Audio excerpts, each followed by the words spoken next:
بسم اللہ الرحمن الرحیم۔ تو ہم چلتے ہیں اپنے پروگرام کے پہلے سیگمنٹ کی جانب، جس کا نام ہے نور کلام الہی، اور ایک مرتبہ پھر آج ہمارے ساتھ موجود ہیں ہماری قاریہ بہن حافظہ عاطرہ محسن۔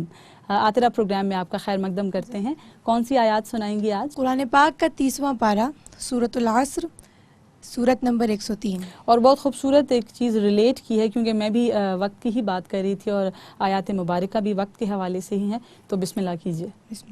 اعوذ باللہ من الشیطان الرجیم،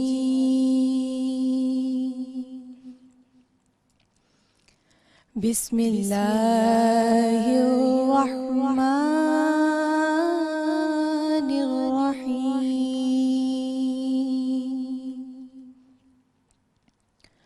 والعصر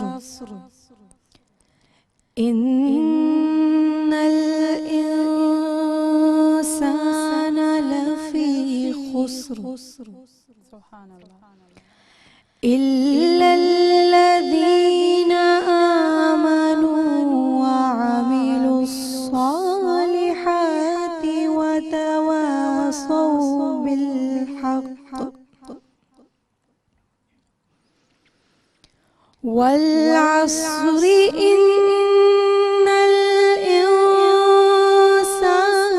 لفی خسر الا الذین آمنوا وعملوا الصالحات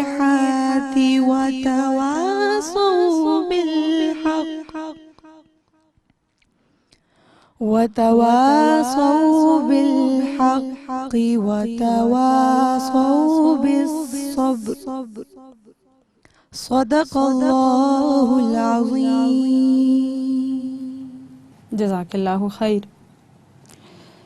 اس زمانے محبوب کی قسم، بے شک آدمی ضرور خسارے میں ہے، مگر جو ایمان لائیں اور نیک کام کرے اور ایک دوسرے کو حق کی تاکید کرے اور ایک دوسرے کو صبر کی وصیت کرے۔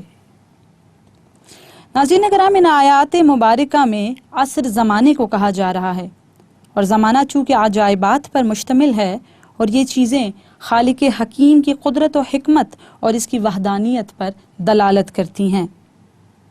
مخصوص زمانہ سید عالم صلی اللہ علیہ وآلہ وسلم کا مراد ہے، جو بڑی خیر و برکت کا زمانہ اور تمام زمانوں میں سب سے زیادہ فضیلت اور شرف والا زمانہ ہے۔ اللہ تعالیٰ نے رسول اللہ صلی اللہ علیہ وآلہ وسلم کے زمانہ مبارک کی قسم یاد فرمائی، جیسا کہ لا اقسم بہذا البلد میں حضور کے مسکن و مکان کی قسم کھائی تھی، اور جیسا کہ لا عمرکا میں آقا علیہ الصلوۃ والسلام کی عمر شریف کی قسم کھائی تھی۔ اور آگے چل کر ناظرین کرام انسان کی عمر کا ذکر کیا جا رہا ہے کہ وہی عمر قیمتی ہے جو اس نے اللہ کی یاد میں گزاری۔ اس کی عمر جو اس کا راس المال ہے اور جو اس کی اصل جمع پونجی ہے، وہ ہر دم گھٹتی جا رہی ہے۔ الصالحات سے مراد ہیں ایمان صالح اور نیک اعمال۔ اس کے بعد ناظرین کرام مسلمانوں کو صبر کی تلقین کی جا رہی ہے ان تکلیفوں اور مشقتوں پر جو دین کی راہ میں پیش آئیں۔ وما علینا الا البلاغ المبین۔ عاطرہ، آپ کا بہت بہت شکریہ بیٹا، بہت خوبصورت تلاوت آپ نے پیش کی۔ اللہ کریم اپنی بارگاہ میں قبول و مقبول فرمائے اور آپ کو جزائے خیر عطا فرمائے۔ حکم شہ ابرار پہ چل